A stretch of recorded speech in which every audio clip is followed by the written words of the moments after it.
Gue sama temen. Ini hitam. Loh, gambar saya sudah ada ini, gerak-gerak. Diulang-ulang, Pak, ulang.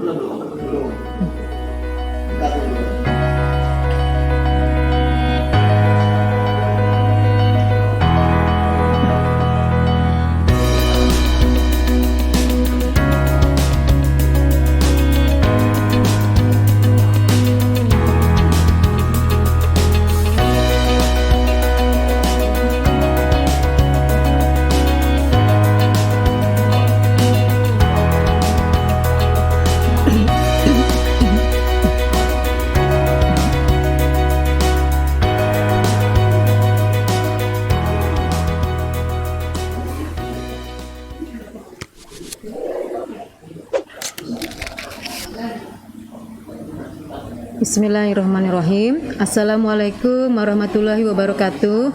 Gimana kabar kalian hari ini anak-anak? Alhamdulillah, hari ini tatap muka kita kedua secara live melalui YouTube channel Semaga Official. Silahkan kalian simak apa yang Ibu paparkan hari ini. Hari ini kita akan membahas tentang fungsi, ya. Di semester genap ini, seperti yang sudah Ibu sampaikan di tatap muka sebelumnya, kita hanya akan membahas beberapa materi, ya. Yang pertama yaitu bab fungsi. Next.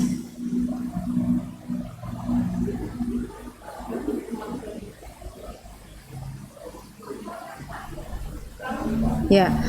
Nah, karena situasi pandemi, maka pembahasan tentang fungsi dibatasi pada fungsi linear dan fungsi kuadrat. Next. Nah, apa itu fungsi linear?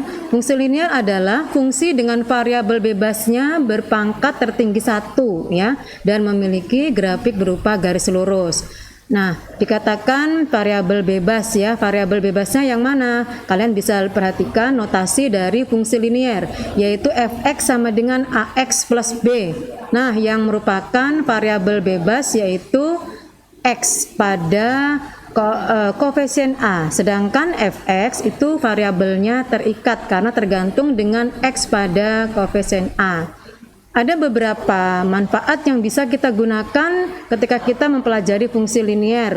Misalkan kita bisa gunakan dalam pembahasan kecepatan dan ini terintegrasi dengan mata pelajaran fisika. Kemudian permintaan dan penawaran, ini terintegrasi dengan mata pelajaran ekonomi, ada pajak, dan lain sebagainya. Next.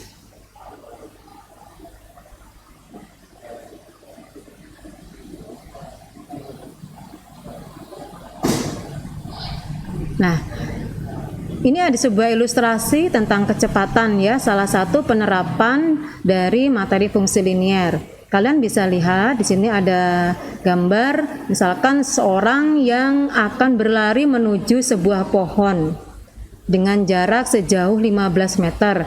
Nah, kecepatannya di sini 3 meter per second atau per detik. Nah, biasanya seseorang itu kalau sedang berlari, dia ada gerak mempercepat, memperlambat, bahkan nanti pada titik tertentu, pada waktu tertentu dia akan berhenti dan posisi diam. Nah, di sini pada posisi diam ini kecepatan ada kaitannya dengan fungsi linear karena kecepatannya adalah konstan atau tetap, ya. Nah, berikut. Next.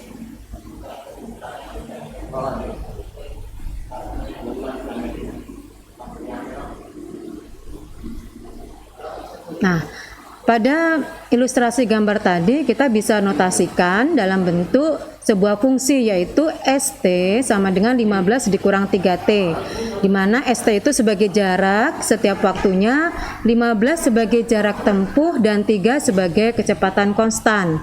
Nah, kita bisa tentukan setiap waktunya, ya, jarak tersebut. Untuk T sama dengan 0, maka S0 sama dengan 15 dikurang 3 kali 0 sama dengan 15 meter. Untuk T sama dengan 1, maka S1-nya sama dengan 15 dikurang 3 kali 1 sama dengan 12 meter.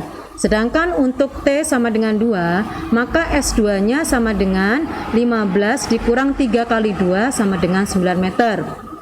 Jadi berapa waktu yang diperlukan orang tersebut berlari agar sampai ke pohon. Nah, agar sampai ke pohon maka jaraknya itu harus sama dengan 0 ya. Tadi fungsi yang dinotasikan dalam bentuk fungsi jarak tadi ya, yang dinotasikan dalam bentuk fungsi ST yaitu 15 dikurang 3T sama dengan 0. Maka kita sederhanakan 15 sama dengan 3T atau 3T sama dengan 15 sehingga T-nya ketemu 5 second. Next.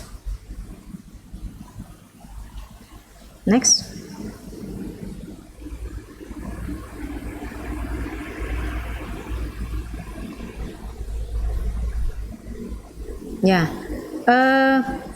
permasalahan tersebut dapat kita visualisasikan dalam bentuk grafik jarak sebagai fungsi linear dengan S sama dengan jarak dan T sama dengan waktu.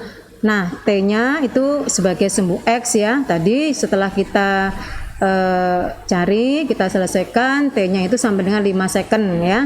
Kemudian sumbu Y-nya itu sebagai jarak yaitu 15 meter. Lalu kita hubungkan. Jadi jarak itu bisa dikatakan sebagai fungsi linear ya. Berikutnya. Nah, selain itu, fungsi linear dapat juga diterapkan dalam bidang ekonomi yaitu pada fungsi permintaan dan penawaran. Fungsi permintaan atau demand function. Apabila harga turun, maka jumlah barang yang diminta oleh konsumen akan naik. Demikian pula sebaliknya, jika harganya naik, otomatis permintaan barang oleh konsumen itu berarti turun. Nah, sebaliknya fungsi penawaran atau supply function. Apabila harga naik, maka jumlah barang yang diminta oleh konsumen itu akan naik atau bertambah. Nah, apabila harganya turun, maka jumlah barang yang diminta oleh konsumen berarti berkurang. Berikutnya. Nah, berikutnya ada ilustrasi seorang anak yang sedang melempar sebuah bola ke atas. Nah, tinggi bola dalam T detik dirumuskan oleh fungsi HT sama dengan negatif T pangkat 2 ditambah 12 T dikurang 26, ini dalam meter ya. Waktu yang diperlukan tadi agar bola dapat mencapai tinggi maksimum adalah dapat kita selesaikan dengan menggunakan pendekatan materi fungsi kuadrat. Next. Nah, fungsi kuadrat itu apa? Yaitu fungsi dengan pangkat tertingginya 2 yang kita notasikan sebagai fx sama dengan ax pangkat 2 ditambah bx ditambah c, di mana grafiknya berupa parabola. Jadi untuk menentukan waktu yang diperlukan bola untuk mencapai tinggi maksimum dapat diselesaikan dengan pendekatan fungsi kuadrat, yaitu yang pertama kita tentukan nilai sumbu simetrinya dari fungsi HT sama dengan negatif T kuadrat plus 12T dikurang 26, di mana T itu sama dengan nilai X yaitu sama dengan negatif B dibagi 2A sama dengan negatif 12 dibagi 2 dikali negatif 1 sama dengan 6. Lalu kita substitusikan nilai X tadi ke fungsi HT-nya karena T tadi sama dengan X ya. Maka untuk X sama dengan T sama dengan 6, maka H6 sama dengan negatif 6 kuadrat ditambah 12 kali 6 dikurang 26 sama dengan 10 meter. Jadi waktu yang diperlukan bola untuk mencapai tinggi maksimum adalah 6 detik. Next. Berikutnya.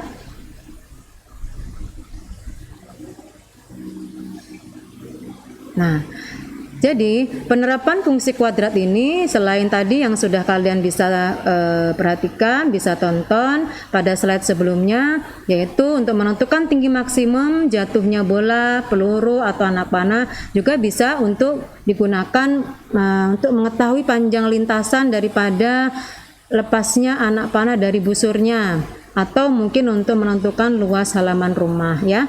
Dan masih banyak lagi penerapan daripada fungsi kuadrat tersebut. Baik, sampai di sini tatap muka kita untuk pembahasan tentang fungsi linear dan fungsi kuadrat. Selebihnya kalian bisa mempelajari materi secara utuh, baik fungsi linear maupun fungsi kuadrat yang sudah Ibu share di Google Classroom. Jangan lupa silakan diselesaikan kegiatan mandirinya. Jangan ditunda-tunda lagi ya. Apabila masih ada kesulitan, boleh kita buka forum diskusi baik di laman Classroom maupun di WA grup kelas ya. Ibu tidak lupa menyampaikan dan selalu mengingatkan kepada kalian dalam situasi pandemi COVID-19 ini untuk selalu mematuhi protokol kesehatan yang telah ditetapkan oleh pemerintah ya. Yang pertama, menggunakan masker dengan benar. Yang kedua, menjaga jarak minimal 1 meter ya. Mencuci tangan dengan menggunakan sabun dan air yang mengalir. Kemudian menghindari kerumunan ya. Yang berikut, yang terakhir adalah mengurangi aktivitas di luar rumah. Sekiranya tidak terlalu urgent atau tidak terlalu penting untuk keluar, maka stay at home. Barangkali itu yang bisa Ibu sampaikan pada tatap muka kali ini. Ibu akhiri, billahi taufiq wal hidayah. Wassalamualaikum warahmatullahi wabarakatuh.